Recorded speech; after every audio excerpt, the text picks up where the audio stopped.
Hello and welcome to Water Day. Today is the 25th of August.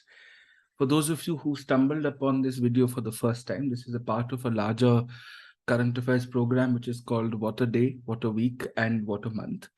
If you'd like to know more about it, there will be a video in the description box or the first video in the current affairs playlist, which gives you an introduction to the same.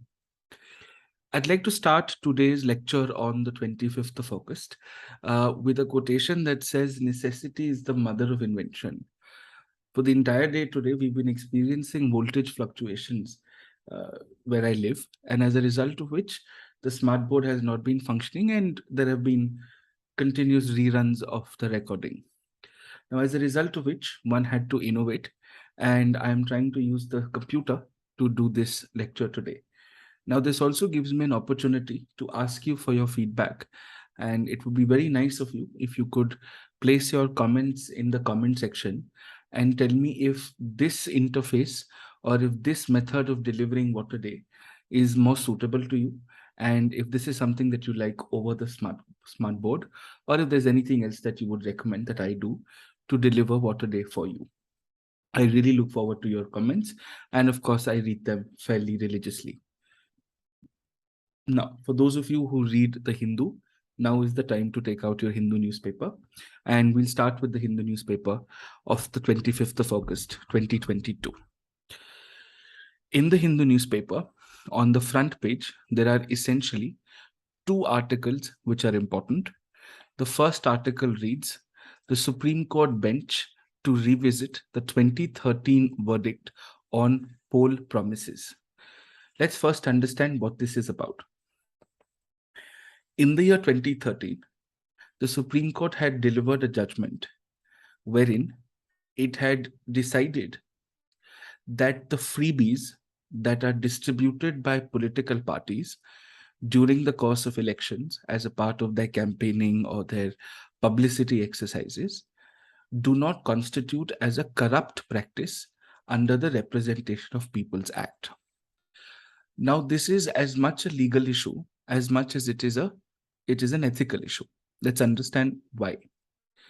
See, whenever a political party or a representative of the political party during campaigning goes to a voter and says, "Here, take an X amount of rupees, or take an appliance, or take a gift, and vote for that particular representative or that political party," that technically is a transaction of a vote. You've basically bought the vote. Now, that itself is a problem. This, in addition to any promises which are made by political parties, wherein through their manifestos, through their campaigns and speeches about the things that they will do for their voters, and the fact that they don't often fulfill their promises, becomes also not a corrupt practice. Now, the Supreme Court has decided to relook at this judgment, to revise its judgment. Now, why is this a problem?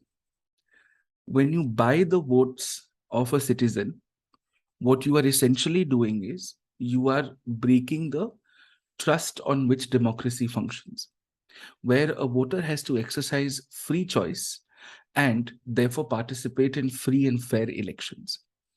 Now, this compromises the entire ecosystem of democracy or a parliamentary system of government or any system of government in general. So how is this important, and what parts of this are important as far as a civil services aspirant is concerned? Number one, this is not a review petition. The Supreme Court is a court of record, which means periodically the Supreme Court can revise its own judgments because the law is also organic by nature. This means that whenever the need arises and whenever a petition is placed before the Supreme Court, asking the Supreme Court to re-examine the validity of a law or to re-examine an interpretation of the law, the Supreme Court is well within its powers to do so. So for the prelims, for a UPSC aspirant, one, you should know what a court of record is. Two, you should understand what all is meant by a court of record.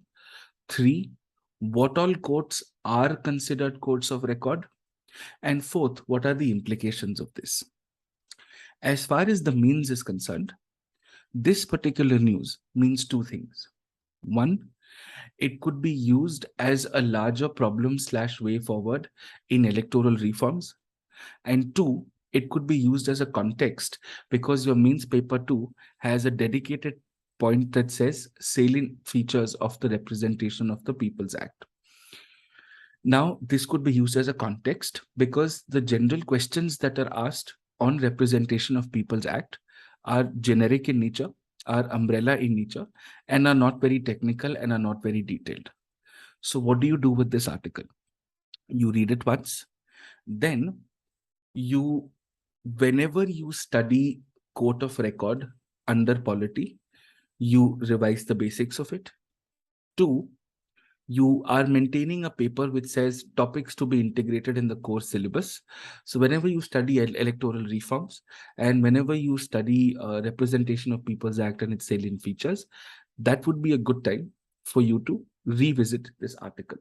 Remember, this is not a review petition. This is a court of record provision where the Supreme Court is reviewing it's revising its own judgment. For instance, Shankri Prasad, Sajjan Singh, Golaknath, Keswananda Bharti, Minerva Mills, I.R. Kohelo. These are essentially the Supreme Court revising its judgment on the similar constitutional issues. So this is an article which is shared across page number 1 and page number 10, and therefore must be done with a great degree of sincerity. The second article that needs to be done is an article which is here in the left corner, which says the Bilkis Bano case. Now, please understand this has been going on for a while, and the implications of this for civil service aspirants is you should know what remission is, you should know who all can perform remission, you should know a larger analysis of the criminal justice system and how effective it is, and what can we do to strengthen the criminal justice system. And that is that. Another item that you see is, of course, the Supreme Court now undertaking a review petition. Now, this is a review petition. The 2013 judgment is not. So in this case, the Supreme Court is going to review its earlier judgment of July 2022, wherein, as you would know, they have upheld certain amendments to the Prevention of Money Laundering Act, wherein the powers that have been given to the Enforcement Directorate tend to be arguably slightly arbitrary, and the bail provisions under this particular act are very, very difficult, thereby compromising the principles of natural justice or allegedly due process of law. So how do we do and how do we go about this? One, in your current affairs tracker, which you'll be able to see something like this, I have already given you a very clear sort of a write-up on the Prevention of Money Laundering Act. If you simply scroll down and you go to 23rd of August, you will see this here, and therefore you will see what is a review petition. You'll understand the difference between a review petition and what is an ordinary appeal and the general understanding of it. So this explains to you what a review petition is. Now, apart from this, if you go further down, I've also given you a little bit of a write-up on the PMLA judgment. So if you go to 23rd August and you will see, I've given you a context of what the judgment is and why did the judgment come about. That is also given in your current affairs tracker. Now, apart from this, there's nothing else that you need to do. The Indian Express, however, does a very good explainer on this today. So even if you read the Hindu, it is a good decision to read the explainer in the Indian Express with regards to PMLA, which is good enough. Now, with respect to the relevance of this exam, one, when you study money laundering under internal security, this becomes a context. 2, when you study statutory bodies and anti-corruption under good governance, you study Enforcement Directorate. And of course, what can we do to stop anti-corrupt practices in the country? And this becomes important. Is it likely for you to get a dedicated question on the powers of the Enforcement Directorate in the mains exam? No.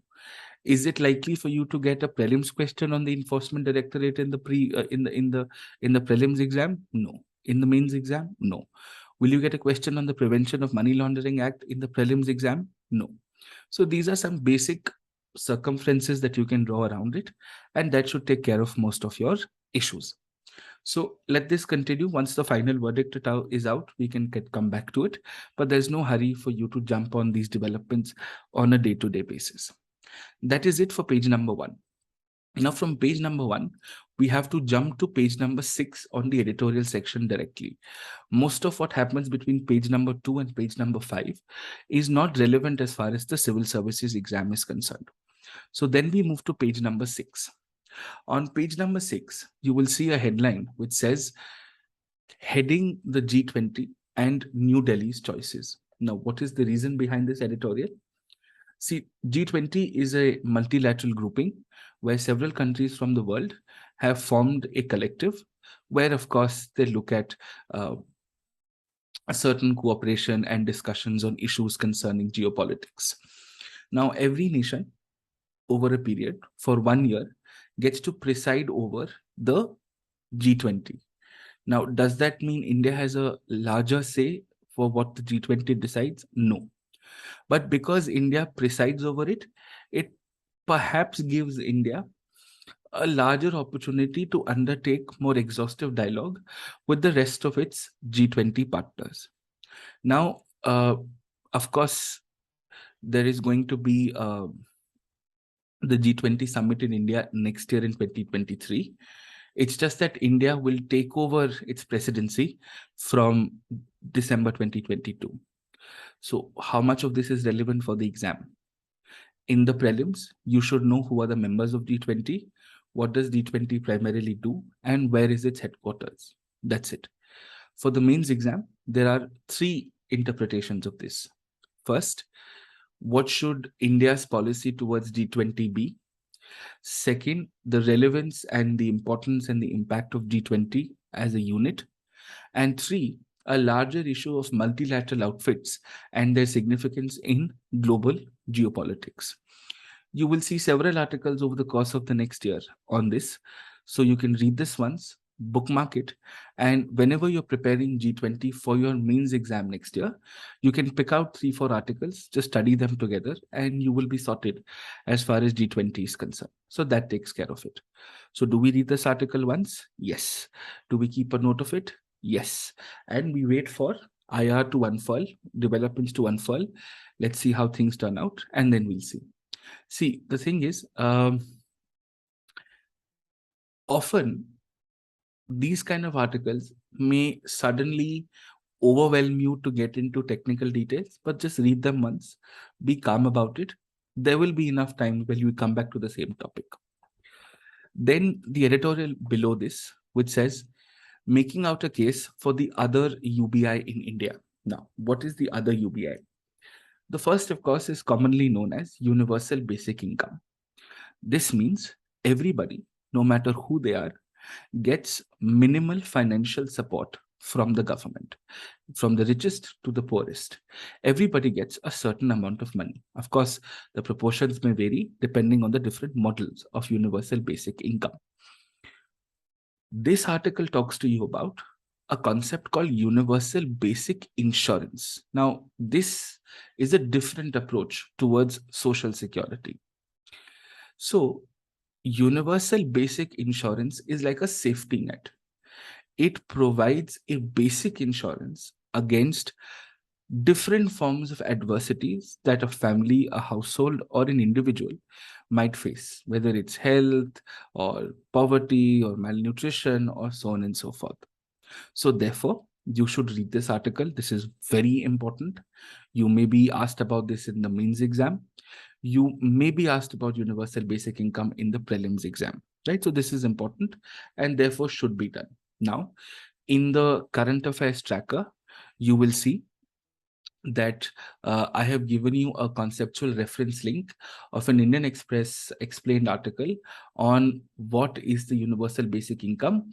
And of course, Sikkim has been one of the first states in India to ponder and execute this at some level. So this has to be done under all circumstances. Read this once, Bookmark it. This is largely a mains related topic, so keep it in place. Now, apart from this, the third editorial, which is keep it simple, is an ongoing issue. The issue here, of course, is that a report by an internet civic society group, the Internet Freedom Foundation, which is widely respected across circles for fighting for digital rights and privacy and cyber freedom, unfurled that election officials were asking for Aadhaar details to be linked to the voter ID of a certain set of individuals. Now, the fact of the matter is, the Election Commission of India can ask for Aadhaar details to be linked to your voter ID, but cannot make it compulsory. Now, what is the purpose of this? What is the utility of this? The purpose and the utility of this is fairly simple. It is, in the prelims exam, you will not be asked anything out of it. In the mains exam, one, to strengthen electoral reforms, to have a better identified voter base, a verified voter base, this could be a positive step. The negative of it is that privacy could be compromised, the data could be used for nefarious purposes, and that is that. The context to this is that last year, the Lok Sabha had passed the Election Laws Amendment Bill, seeking to link the voter identity with Aadhaar number, right? Now, of course, the government and, of course, the Election Commission of India have made this a voluntary process because the implications are a little severe. So, do we spend a lot of time on it? No. Broadly, we know that there is an issue about Aadhaar and voter ID. Now, if you see the current affairs tracker, and if you just do a filter sort with privacy, you will find that I've given you a sort of a small note on the Puttaswamy judgment. You can scroll down a little bit and you will see that there's a small note on the Puttaswamy judgment, wherein I've explained to you what the judgment was and why was the judgment given and what are the implications of it. Puttaswamy is a dual judgment. One end, it says privacy is an implied fundamental right. The second is that the Supreme Court has declared certain parts of the Aadhaar Act unconstitutional and certain parts have been upheld. So that is that, right? So similarly, like for example, I'll just show you the article here. So on 22nd August, if you just open this, I will give you a context here. So this is the Aadhaar voter ID linking issue. So these are the basic provisions of the Puttaswamy, a timeline of the Puttaswamy judgment and what the court had declared. So it will always keep things in context. And the Hindu on the 22nd of August, I had, of course, shared similar issues here, wherein I had discussed this part, where the background of the Prevention of Money Laundering Act, which is on the front page, you can find a basic backgrounder on this in case you need to revise at some point of time. So that is that. These are the only 3 editorials that have to be done from the editorial section as far as the Hindu paper is concerned. From here, you could therefore then move on and you will see 3 other editorials which are completely irrelevant and can therefore severely be ignored under all circumstances. Now, then we move to the text and the context section on page number 8. Now, this is slightly complicated. The first explainer here is about an amendment which is being looked at for the Competition Act of 2002. Now, the Competition Act is sought to be amended in 2022. What are the basic provisions? Why do we need to do this? And if you read the explainer a little bit, you will find that there are a lot of technical details here. Honestly, the technical details are not relevant. You must understand the reason India replaced the Monopolistic Trade Restrictive Practices Act by the Competition Act of 2002 was to ensure that there was a fair playing ground for businesses to operate in, which further assists in ease of doing business by creating a favorable business environment and also is an instrument of good business ethics and corporate governance. Now, in the exam, would you get a dedicated question on the changes to the Competition Act? The answer is a no, because it is not in your syllabus. Having said that, in a larger answer on ease of doing business, in a larger answer on corporate governance, in a larger answer on business ethics, you may use this as one of the points which are making Indian markets better. So all of that. Apart from this, for the pre, there are certain terms such as gun jumping. You may want to know them once and keep them aside. Otherwise, you don't have to worry about it. Everything else is just too complicated. You don't need to get into a lot of technicality here. As predicted, we were discussing this a few days ago. Instances of the tomato flu were reported, and we finally have an explainer which gives us all possible details. This was, of course, disclosed by Lancet, which is a globally recognized public health research agency. And also, this explainer tells us what the report says, why does it happen, how is it going to spread, what is the advisory, and so on and so forth. So for prelims, this is important because you may get certain basic questions on the causing agents of this, and therefore should be done. Then on page number 9, the text and context is not important. You could move ahead from here. The last part, which is important, is actually on page number 12. So if you jump to page number 12 directly, you will see this. So an article which says the Supreme Court asks the center to expand food security coverage, right? So this, of course, is first an example of judicial activism. Second, rights issues, because the right to food is recognized as a fundamental right. I remember the Supreme Court in the Chameli Singh versus the state of Punjab case, I think, had identified the right to food to be a fundamental right. It also basically says that today, X number of people are given food through the public distribution system or the targeted public distribution system or a direct benefit transfer, different models for different purposes, through fair price shops and so on and so forth.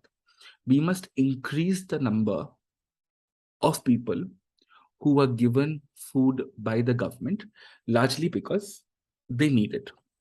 Now, this is a larger issue of food security. You should have a consolidated OneNote on it. So you can go to my website. You will see something called sectors here. And here you will see something called food security. All possible issues in and around food security I've already covered here. And you can simply add this as a context here that says that the Supreme Court has recently asked the government to expand its food security net. This is your ready-made one-pager. You can keep it with you at all times. And this is it from the Hindu newspaper today. Some of you might be concerned about reading about MG Narega just because it's in the news. This is a periodic exercise, so don't worry about it. This is again something which is too premature for you to study for next year, so don't worry about it too much again.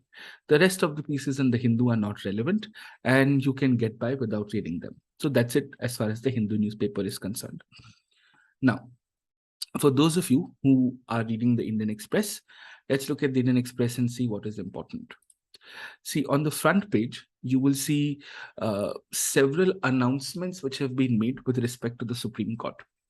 So the change that the Supreme Court is currently undergoing is that we're going to now have a new Chief Justice of India, which means the person who's going to come in would want to come in and make a statement, an impression. And we have an outgoing Chief Justice of India who would want to leave with a legacy, with a bang. Which is why you will see several cases being admitted or several cases being heard. Also, at the same time, the new Chief Justice would want to take up issues which have not been addressed previously over the last few years. And there are several constitutional cases, which means cases which either involve an interpretation of the Constitution or, for that matter, an interpretation of a law. There are several issues that have been challenged in the court. For example, the EWS constitutional amendment, minority status accorded to the Sikh community, Nikah Hala, NRC, CAA, even 35A, 370. There are several constitutional cases which are pending. So there are also talks about that we're going to have a permanent constitutional bench throughout the year, which is essentially a bench of 5 Supreme Court judges who will always be constituted so that there is greater and more periodic attention that can be given to constitutional cases, which becomes a larger issue of judicial reforms and judicial pendencies in constitutional matters. Do we need to worry about it too much? No. every time we have an incoming and an outgoing Chief Justice, you will see a little bit of hustle and bustle at the apex court of the country. Having said that, there's really nothing else which is important as far as the first page is concerned. You can continue to ignore it. In fact, what really becomes important is from page number 4. So if you go to page number 4, towards the fact bottom of page number 4, you will see a cultural development where the Anangta Lake has been declared a monument of national importance. This, of course, is in South Delhi, and you don't need to know the laws behind it in terms of the Ancient Monuments and Archaeological Sites and Remains Act and so on and so forth. You need to know where is it. You need to know why is it important. You must understand general cultural implications of this, and that is it. Nothing else. Nothing else is really important. Now, this is the Anangtal Lake. From here, there are actually several pieces of information which are important on page number 6. First, of course, is something which is a work in progress, which is why I have not highlighted it too much. The Supreme Court to relook the 2013 ruling on freebies. As I've explained in the Hindu also, this is something which is common to both the newspapers, and that is that when political parties offer freebies. Now, these freebies are not the larger freebie debates that we are having. Those are freebies which are given as welfare policies like free electricity, free water. We are talking about gifts that are given to voters in exchange for their votes. Is that not essentially bribing? So if it is, then it's a corrupt practice. But the Supreme Court had decided in 2013 that it is not. The reason that the Supreme Court had said so is, of course, because there is no guaranteed reason that a voter is going to vote for the political party just because a gift has been given. And two, it's very difficult to fixate on the cause and effect and also fix specific liability on a person. Who will you charge the violation of Representation of People's Act with? Will it be the party? Would it be the representative? Would it be the central executive, the state executive, and so on and so forth? So those are, of course, issues. Now, this is again not a review petition. This is essentially the Supreme Court looking to revise or relook its earlier judgment, which it very well can because it's a court of record. You are requested to know what a court of record is and go through it in a fair amount of detail. This is a theoretical portion, and you will find this in your standard textbooks under the chapter, the Supreme Court of India. Apart from this, there are several very, very important and very, very inspiring pieces of information. So when you see these two articles, the government to provide health cover to trans persons and Ayushman cards can be used for state schemes. These are essentially two different developments with respect to the Ayushman Bharat scheme. Now, why is this in the paper today? Because yesterday the health ministry had released all of this, and PIB had reported it. So this is the news directly out of the PIB, by the way, which is also why I keep on telling you don't have to read the PIB. Whatever is relevant from the PIB will anyways be in your newspapers or your current affairs compilations, whichever ones you refer to. Let's take the first piece of information. The government to provide health cover to trans persons. Now, why and how is this important? Will you be getting a question in the pre? Yes. So Ayushman Bharat is an important scheme. The beneficiaries of Ayushman Bharat, who they are and how are they identified is important. In the means, when you do a review of Ayushman Bharat, you will have to mention this.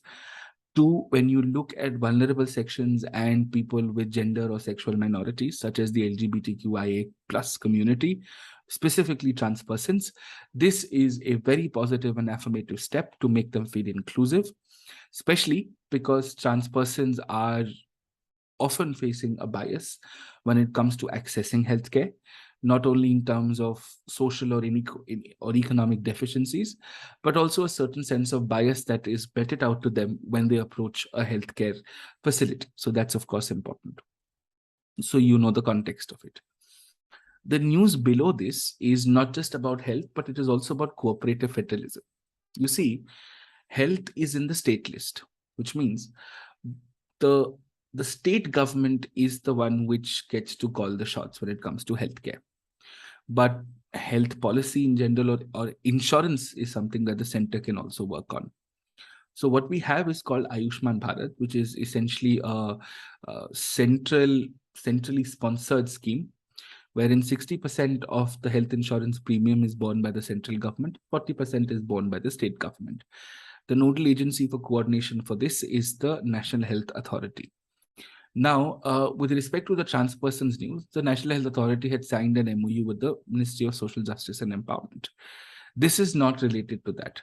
What happens here is that while you can have a national health insurance scheme, the states are more than free and are more than willing to have their own health insurance schemes, because this is also a tool of great political mileage, that health comes as a primary sort of an issue for everybody.